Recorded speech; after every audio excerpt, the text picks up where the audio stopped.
अगर आपने स्ट्रेस देखना था, कल एक हार्ड टॉक का इंटरव्यू हुआ था जिधर इसहाक डार पाकिस्तान के वो पुराने वो जो फाइनेंस मिनिस्टर, उनकी शक्ल देख लेते हैं। उस प्रोग्राम में उसकी शक्ल देखें तो आपको पता चलेगा कि स्ट्रेस क्या होता है। अगर वो नहीं भी उसको हार्ट, उसने कह रहा था कि मेरा कोई हार्ट का मसला, अगर वो नहीं भी है तो उससे हो जाना था। झूठ पे झूठ बोले जा रहा है, सारी दुनिया देख रही है, सब देख रहे हैं। 2 दिन पहले साबिक वजीर खजाना इसहाक डार ने बीबीसी के मारूफ शो हार्ड टॉक को एक इंटरव्यू दिया। इस इंटरव्यू के बाद पाकिस्तान में नून लीग और उसकी क़यादत पर फिर से इल्ज़ामात का सिलसिला शुरू हो गया है। तहरीक इंसाफ भी करप्शन और मनी लॉन्ड्रिंग का बयानिया बनाने के हवाले से फिर से मुतहर्रिक हो गई है। इसहाक डार के इंटरव्यू के बाद सवालात उठ रहे हैं कि वो कई अहम मामलात पर तसल्ली बख्श जवाबात नहीं दे सके, जिनमें उनकी जायदादों की तफसीलात और वतन वापसी से मुतालिक सवालात सबसे अहम थे। इलेक्शन में धांधली के हवाले से वो जवाबात नहीं दे सके। और अब सवाल उठ रहा है कि कैसे वक्त में जब अपोजिशन हुकूमत के खिलाफ मुतहर्रिक है, इसहाक डार के इंटरव्यू ने अपोजिशन को ही नुकसान पहुंचाया है। In that case, let's be very open and transparent with each other. I've interviewed many government officials and ministers around the world over many years, and they always say, "Oh, I'm not responsible for any corruption at all, and I believe in transparency." I do. You do. Oh, so, yes, how many properties do you and your family own? It's all declared in my tax returns. Well, just give me the answer, because I don't know. How many properties do you and your family own? I have my main residence in Pakistan, which has been taken over by this regime. So I haven't got too many properties. But how many properties do you and your family own? My net worth is what has been reported. How many properties do you and your family own? One. One sole property. You and your family own one property. My sole residence. So all of these stories in the Pakistani press about multiple properties owned by your family inside Pakistan, property interests overseas, including in Dubai, wherever, and we're sitting in London. We're sitting in London. You own nothing in London? No. Your family, not just you, your family. No, not at all. Own nothing? No, because and Dubai? The government. Dubai?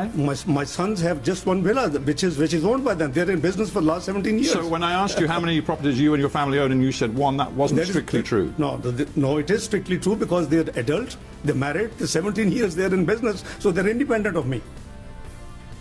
जब से इसहाक डार बैरून मुल्क गए हैं, तब से उनकी जायदादों और वतन वापसी से मुतालिक सवालात उनका पीछा कर रहे हैं। मगर दूसरी तरफ हुकूमत ने इस इंटरव्यू के बाद पाकिस्तान के कुछ सहाफ़ियों के खिलाफ बाकायदा मुहिम चलाना शुरू कर दी है। बाकायदा तहरीक इंसाफ के ऑफिशियल ट्विटर अकाउंट से नाम लेकर सहाफ़ियों पर सवालात उठाए जा रहे हैं, उनके कंडक्ट पर सवालात उठाए जा रहे हैं कि वो करप्शन को छुपाते हैं, इस किस्म का इंटरव्यू नहीं करते हैं जो बीबीसी के सहाफ़ी ने किया।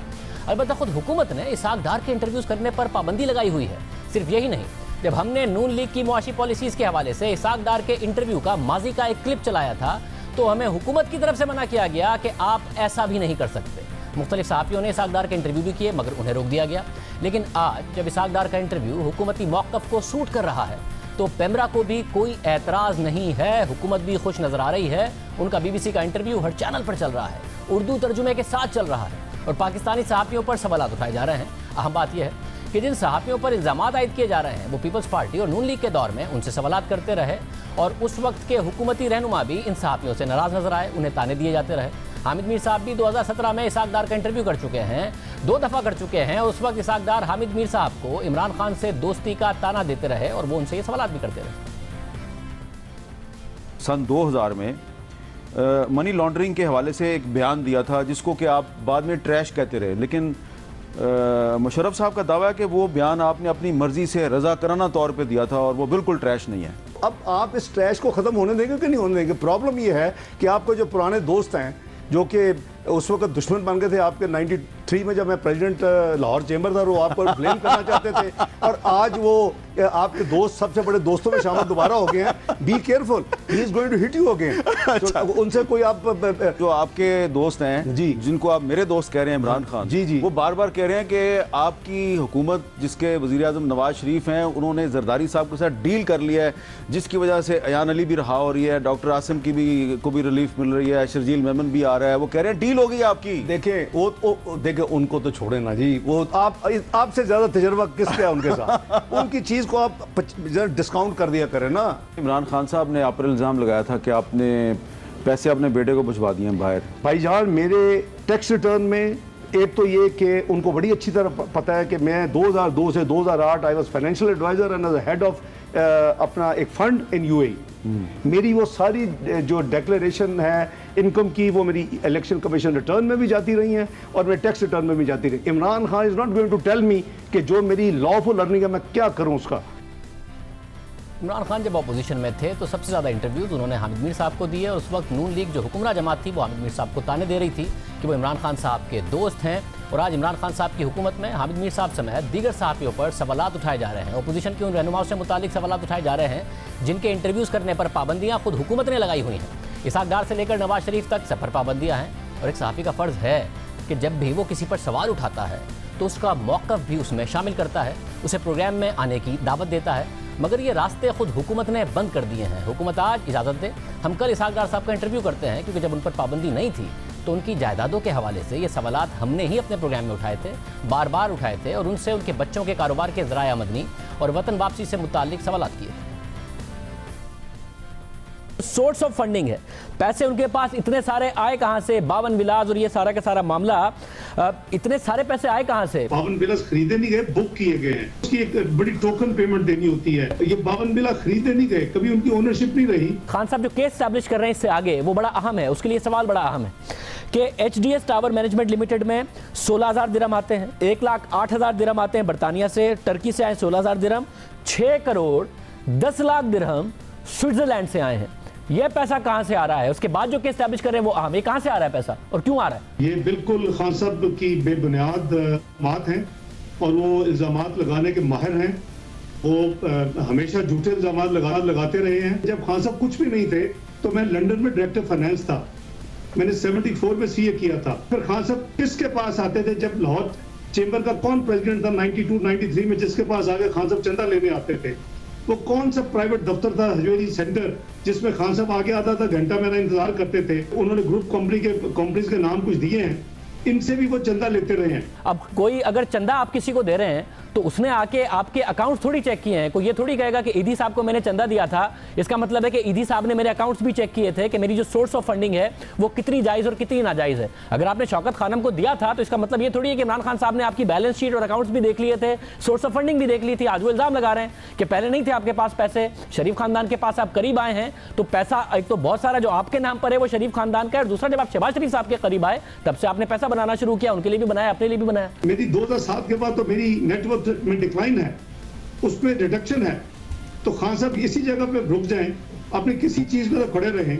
आपके ऊपर ये इल्जाम लगाया कि आप दरअसल फ्रंटमैन हैं और इस वजह से कि आपको बहुत सारी चीजें पता हैं और शरीफ खानदान को डर है कि आप कहीं अप्रूवर ना बन जाएं, इसलिए आपको फौरी तौर पर शाहिद खान अब्बासी के जहाज में भेजा गया और आपसे कहा गया है कि आप मुल्क से वापस ना आएं। मैं आपको पूरी जिम्मेदारी के साथ अर्ज कर रहा हूं शाहजेब साहब कि शरीफ खानदान के साथ किसी भी किस्म का कोई बिजनेस ताल्लुक मेरा या मेरे बच्चों का नहीं है। मेरी तो सितंबर में मेडिकल रिपोर्ट मौजूद है कि मुझे जब यहाँ चेकअप हुआ तो मुझे कहा गया कि आप अपने तमाम टेस्ट करवाएं, और वो मेरी जो है प्रॉब्लम अब कंफर्म हो चुकी है। मेडिकल रिपोर्ट्स पाकिस्तान में जाते रहे हैं और मेरी नेक और बैक एक का पुराना प्रॉब्लम है। डॉक्टर साहब, अगर आप कह रहे हैं कि आप अपनी बीमारी की वजह से गए हैं तो जब आप मर्जी से गए हैं तो आपको ये भी पता होगा कि आप मर्जी से कब वापस आ जाएंगे, आपके चेकअप कब पूरे हो जाएंगे। अगर आपको उन्होंने नहीं कहा हुआ कि आप बाहर रहें तो रफली बता दें कब तक आ जाएंगे मुल्क वापस। मुझे जो सर्जन ने, न्यूरो सर्जन ने लंदन हॉस्पिटल में जो डेट दी है, उसने कहा कि फर्स्ट वीक ऑफ जनवरी में आपको हम डेट देंगे और हम आपकी ट्रीटमेंट करेंगे। सिर्फ यही नहीं, इसी प्रोग्राम में उनके बेटे अली डार से भी हमने इन जायदादों के मुतालिक सवाल किए। इतनी कम उम्र में 10-10 अरब रुपए के 2 टावर, साथ में 52 विलास आपके पास 2007-8 में मौजूद थे बिजनेस शुरू करने के इतने थोड़े से अरसे में, अब से 8-9-10 साल पहले। ये इतने सारे पैसे, सोर्स ऑफ फंडिंग क्या है, कहां से आया आपके पास? एक डेवलपर जो है वो ओनर नहीं होता चीज का। हमने टावर्स डेवलप जरूर किए हैं, हम टावर्स ओन नहीं करते। हम सिर्फ HDS टावर के अंदर टॉप फ्लोर ओन करते हैं जी। आपकी इक्विटी कितनी है इसमें? 20 अरब रुपए में से कितना पैसा लगाया आपने? मेरी इक्विटी HDS टावर को बुकिंग करते वक्त मैंने 5 मिलियन दिरहम्स दिए थे जी। 15 करोड़ रुपए That's it। जी बिल्कुल, जब ये प्लॉट बुक किया था इतने पैसे दिए थे जी। तो बाकी आपने बैंक से लिए? नहीं, मैंने बैंक से नहीं लिए जी। HDS टावर के लिए मैंने कोई पैसा बैंक से नहीं लिया, मैंने प्योर कैश फ्लो मैनेजमेंट की जी। और मैं वाहिद बंदा नहीं हूं जो ये करता है। Dubai is full of success stories. वो मतलब आपने कब बिजनेस शुरू किया है दुबई में? मैंने जी 2003 में शुरू की। जो 2003 में आपने शुरू किया है, 4 साल के अंदर अंदर 52 विलास आपने बना लिए, बड़ा पैसा आ गया आपके पास। जब ये 2007 में ये विलास एक तो हमने खरीदे, इंस्टॉलमेंट्स पे थे जी, बुक किए थे। उससे पहले मैं HTS टावर 2005 में शुरू करके 2006-07 में हम ये बेच चुके हुए थे।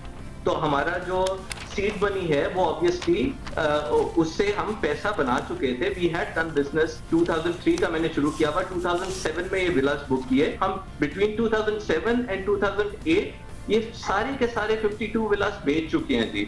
डॉक्यूमेंट्री प्रूफ आपके पास हैं और आप आवाम के साथ शेयर करने को तैयार हैं कि आपने जब प्लॉट बुक किया तो आपने कैसे 15 मिलियन दिरहम दिया, फिर कैसे आपका रेवेन्यू स्ट्रीम बना, किस तरीके से जब सोल्ड आउट हुआ, इसके सबूत आप शेयर करने को तैयार हैं? हमारे पास बिल्कुल जी सब कुछ मौजूद है। सब देख लें, आप दावा कर रहे हैं क्योंकि इस प्लेटफॉर्म पर बहुत सारे लोग दावा करके गए कि किसी भी जुडिशियल प्लेटफॉर्म पर हमें बुला लें, हम सारे सबूत रखेंगे, और फिर वो सबूत आए नहीं उस तरीके से और फैसला आ गया नवाज शरीफ साहब के खिलाफ। तो है ना सबूत सारे के सारे? बिल्कुल। फिर आप नेक्स्ट टाइम दुबई आए शाजिद भाई तो आप काइंडली कॉफी के लिए आए, मेरे पास दफ्तर में आए, मैं आपको सारे डॉक्यूमेंट्री प्रूफ दिखाऊंगा। सब दिखाने की क्या बात है, ईमेल कर दें, व्हाट्सएप पे भेज दें, हम आवाम को दिखा देंगे। ना डॉक्टर साहब मुल्क वापस आए, ना कुछ और आ सका। हम आज भी तैयार हैं कि इसहाक डार साहब का इंटरव्यू करें, नवाज शरीफ साहब का इंटरव्यू करें, जो कानूनी और अखलाकी सवालात उन पर उठते हैं वो सवालात उनसे करें, मगर फैसला हुकूमत को करना होगा कि किस सियासी रहनुमा के क्लिप्स चलाने पर, इंटरव्यू करने पर कब पाबंदी है और कब नहीं है। क्योंकि इसहाक डार साहब आज भी मफरूर हैं, आज भी पेमरा के कवानीन के तहत उनके इंटरव्यूज़ नहीं चल सकते, उनके क्लिप्स नहीं चल सकते, मगर चल रहे हैं। अलबत्ता ना मुलजिम की हैसियत बदली है, ना इल्ज़ामात बदले हैं, ना पेमरा के अहकामात बदले हैं और ना ही वाक़यात बदले हैं। बदला है तो सिर्फ ये कि हालिया इंटरव्यू हुकूमती मौक़िफ़ की तायीद कर रहा है, यानी कानून एक है मगर मयार दोहरा नज़र आ रहा है। जहाँ तक बात हुकूमत से सवालात करने की है तो ज़्यादातर सवालात उन्हीं से होते हैं जो हुकूमत में होते हैं, उन्हीं के पास इख्तियार होता है, फैसले भी हुकूमत ही करती है और जवाबदेही भी हुकूमत ही को होना पड़ता है। खुद वज़ीर आज़म जब अपोजिशन में थे तब कहते थे कि सहाफ़ी का तो काम ही हुकूमत से सवाल करना है, और आज सहाफ़ियों के ख़िलाफ़ सिर्फ हुकूमत से सवालात करने पर मुहिम चलाई जा रही है, मगर सवालात होते रहेंगे। 122 अरब रुपए के घपले का सवाल एक दफ़ा फिर उठ रहा है। हमारे पास मज़ीद सबूत हैं, वो सवालात हम ब्रेक के बाद उठाएंगे।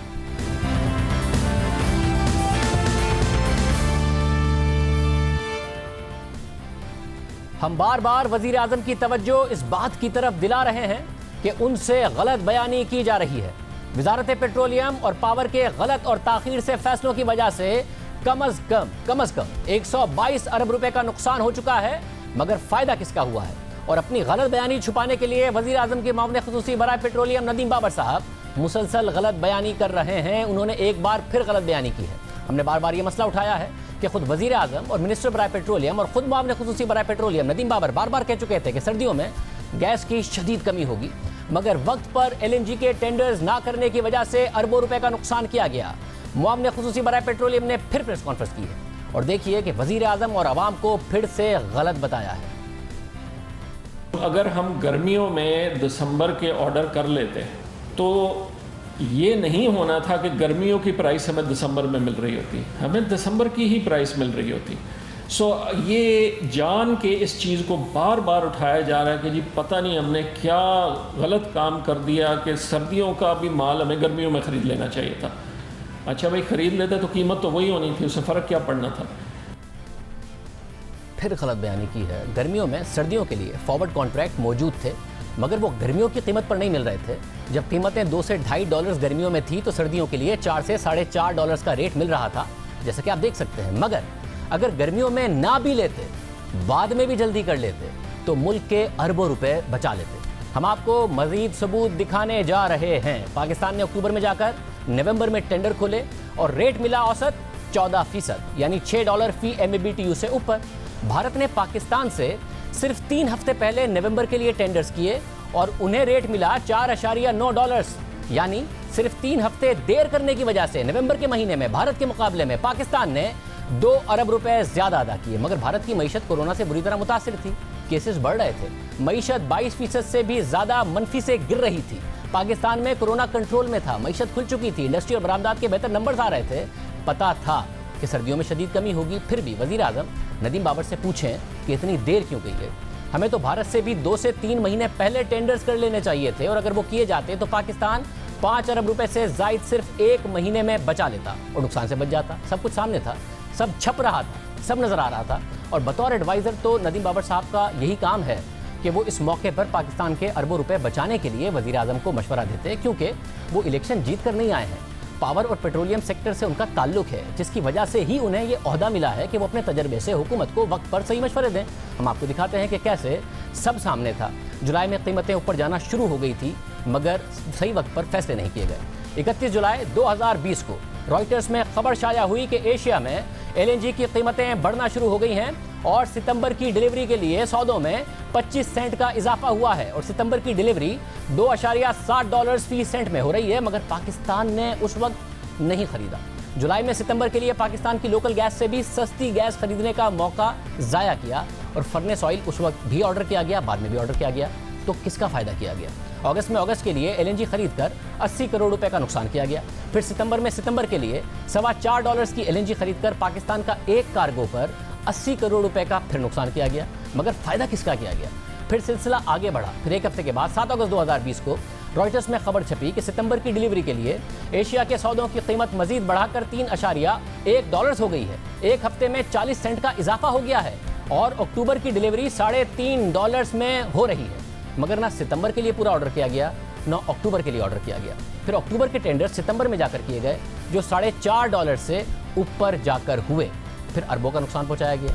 फिर एक हफ्ते बाद 15 अगस्त को राइटर्स ने रिपोर्ट किया कि सितंबर की डिलीवरी के लिए LNG की कीमत मजीद 60 सेंट बढ़ गई है, $3.6 से $3.8 हो गई है, जबकि अक्टूबर की डिलीवरी $3.8 से $4 की मिल रही है। मगर फिर सितंबर और अक्टूबर की पूरी डिमांड पाकिस्तान LNG को देकर फौरी टेंडर में देर की गई और अरबों रुपए का फिर नुकसान किया गया। फिर 25 सितंबर को रॉयटर्स ने बताया कि कैसे भारतीय कंपनीज ने $4.60 से $4.8 में नवंबर की डिलीवरी के लिए LNG खरीद ली है, मगर हुकूमत पाकिस्तान वक्त ज़ाया करती रही और भारत से 3 हफ्ते बाद टेंडर खोले तो 14.2% यानी $6 से ऊपर LNG मिली। फिर पाकिस्तान के अरबों रुपए ज़ाया कर दिए गए।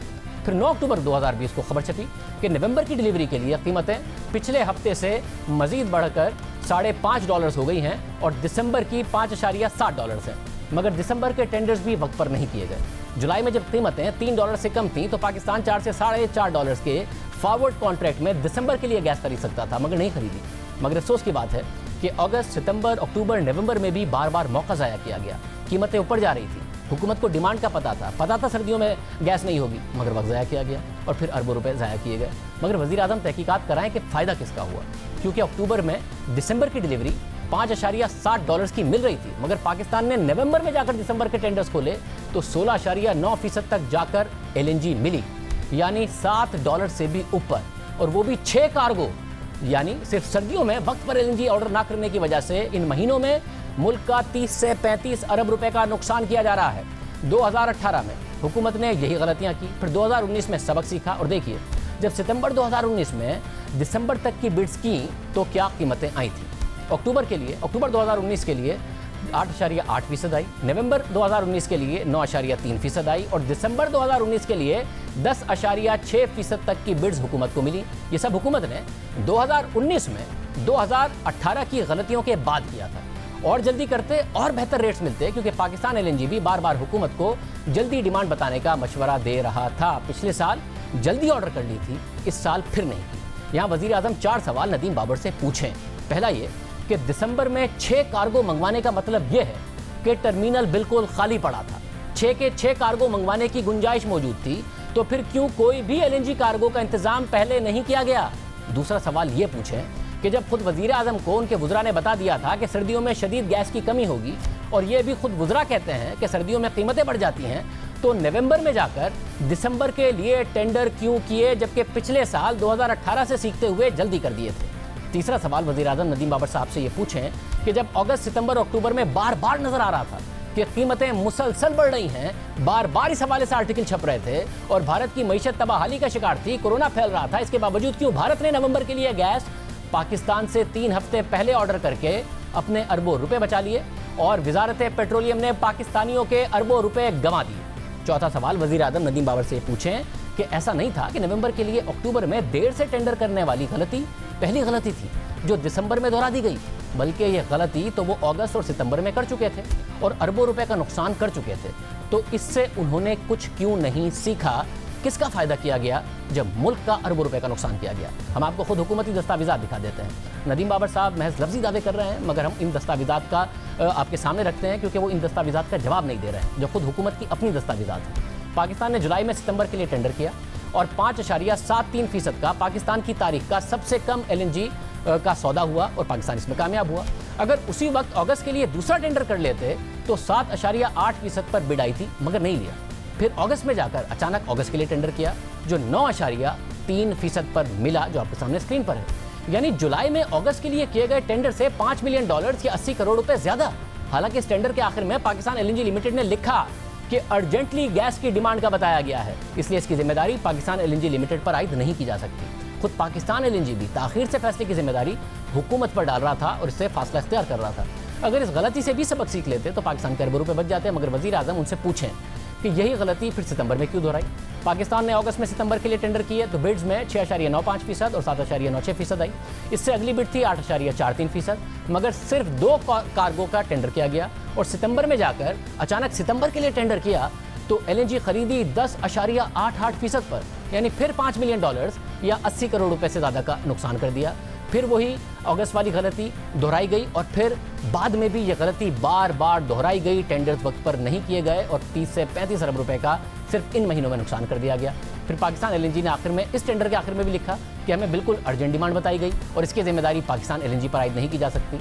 इसलिए वज़ीर आज़म नदीम बाबर साहब से पूछें कि अगस्त में, फिर सितंबर में, फिर अक्टूबर में, फिर नवंबर में, फिर दिसंबर में, फिर यहाँ तक कि जनवरी और फरवरी तक के कार्गो के लिए क्यों बार बार अरबों रुपए ज़ाया किए गए और गलतियों से नहीं सीखा गया, किसको फ़ायदा पहुँचाया गया। अभी नदीम बाबर साहब कह रहे हैं कि जल्दी LNG सस्ते दामों नहीं खरीदी जा सकती, मगर जब हमने अगस्त और सितंबर की गलती की निशानदेही की तो उन्होंने ये नहीं कहा था कि पहले हम सस्ती LNG नहीं खरीद सकते थे, बल्कि उस वक्त उन्होंने जिम्मेदारी के इलेक्ट्रिक पर डाल दी थी। फिर जब हम दस्तावेजात सामने लाए तो वो ये बात कर रहे हैं, उस वक्त ये बात नहीं कर रहे थे। 27 जुलाई को टेंडर किया गया और वो मिला पाकिस्तान को 27 और 28 अगस्त की डिलीवरी के लिए 5.739% पर। अगस्त में फिर एक टेंडर किया गया 15 और 16 अगस्त के लिए और वो आपको मिला 9.34% पर। तो आप अगर जुलाई में ही ये अगस्त का टेंडर भी कर लेते तो आपको 5.73% पे मिल जाता, मगर आपने अगस्त में जाके अगस्त का टेंडर किया 9.3% पर। ये तकरीबन $5 मिलियन का नुकसान बनता है। तो उस वक्त आप LNG का भी नहीं सही फैसला कर सके।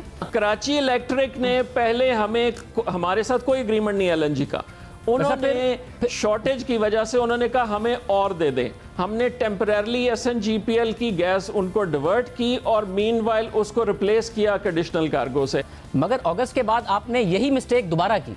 अगस्त में आपने टेंडर किया, 2 टेंडर्स मिले, 12 की पे चल रहे हैं। बात तो सुन ले, सितंबर की डिलीवरी के लिए एक 7.9% पर और एक 25 से 26 सितंबर की डिलीवरी के लिए 6.9% पर।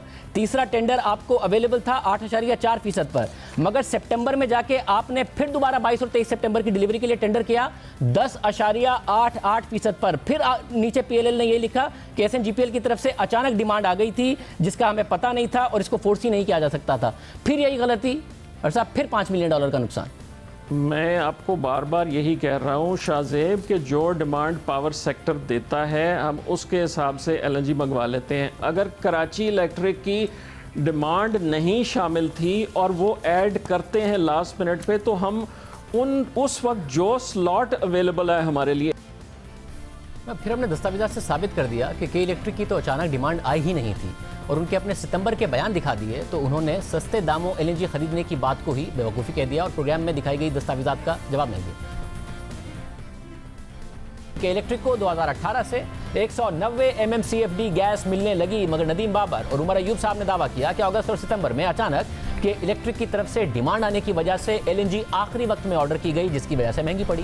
हम आपके सामने मजीद हक़ाइक़ रखते हैं। हुकूमत ने जून में के इलेक्ट्रिक को 198 MMCFD LNG दी, जुलाई में 121 MMCFD LNG दी, मगर अगस्त में उससे कम यानी सिर्फ 73 MMCFD LNG दी और सितंबर में मजीद कम यानी 66 MMCFD LNG दी।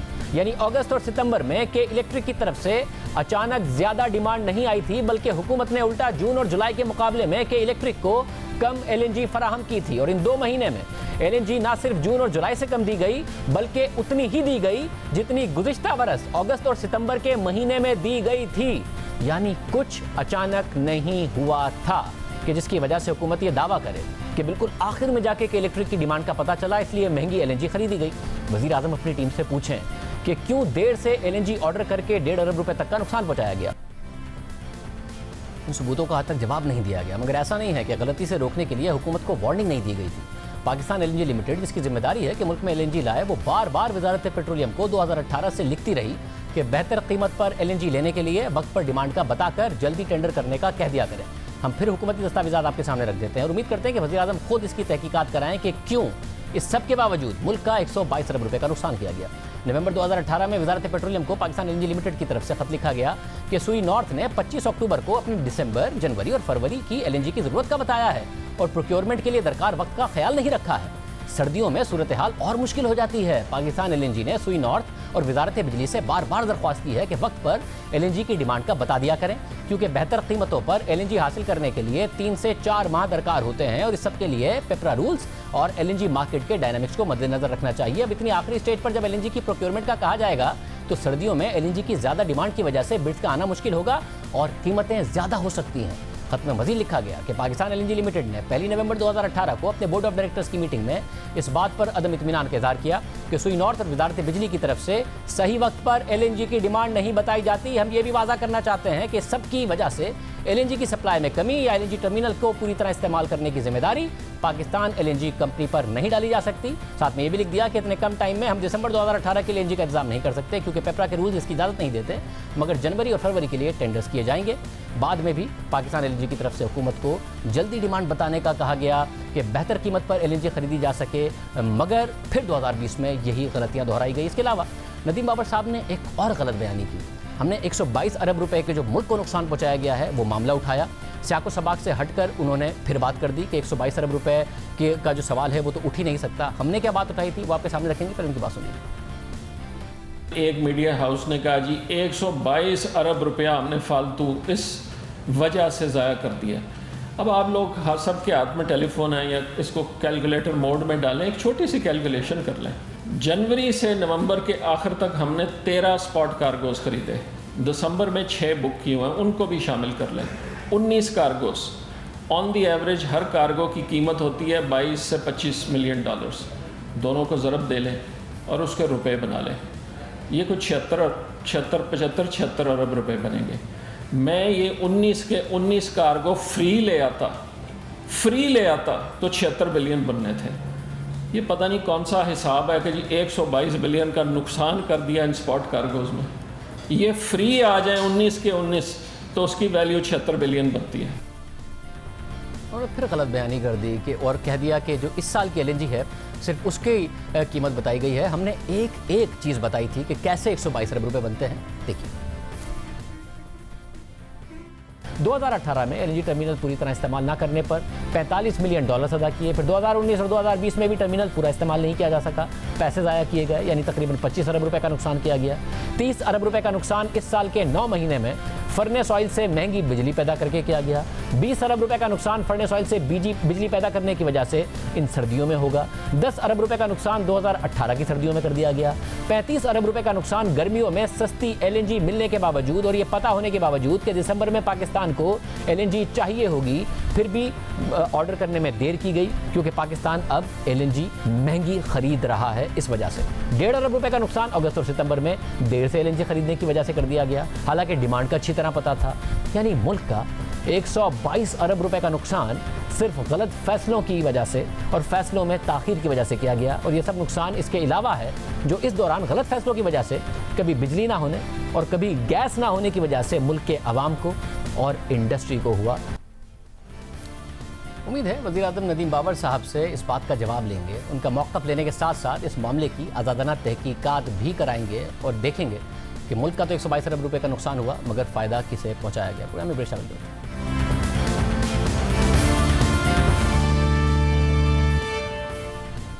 इस्लामाबाद हाई कोर्ट ने साबिक वज़ीर आज़म नवाज शरीफ को अल-अज़ीज़िया और एवनफील्ड रेफरेंस में इश्तिहारी करार दे दिया है। आज होने वाली समाअत के दौरान जस्टिस आमिर फारूक ने नायब प्रोसिक्यूटर से पूछा कि बताएं हमें आगे क्या करना चाहिए। नायब प्रोसिक्यूटर ने जवाब दिया कि नवाज शरीफ की अपीलें मेरिट पर मुस्तरद कर देनी चाहिए। जस्टिस आमिर फारूक ने रिमार्क्स दिए कि आइंदा समाअत पर अदालती मिसालें पेश करें कि इश्तिहारी मुल्जिम की अपील का क्या किया जाना चाहिए। दौरान समाअत नायब प्रोसिक्यूटर ने मौक़िफ़ अख्तियार किया कि अदालत के सामने सरेंडर ना करने पर नवाज शरीफ को अलग से सजा हो सकती है, जिस पर जस्टिस आमिर फारूक ने रिमार्क्स दिए कि अगर इस मामले में सजा हो सकती है तो फिर अपीलों पर भी मेरिट पर फैसला हो सकता है। अदालती रिमार्क्स सामने आए कि इस अदालत ने अरशद मलिक का कंडक्ट भी तो देखना है, क्योंकि उसके असरार डायरेक्ट फैसले पर हैं। जज अरशद मलिक ने भी एक बयान हल्फी दिया था, जिसे रिकॉर्ड का हिस्सा बना दिया था। जस्टिस आमिर फारूक ने रिमार्क्स दिए कि मुलजिम अगर मफरूर हो भी गया तो अदालत ने कानून तो देखना है।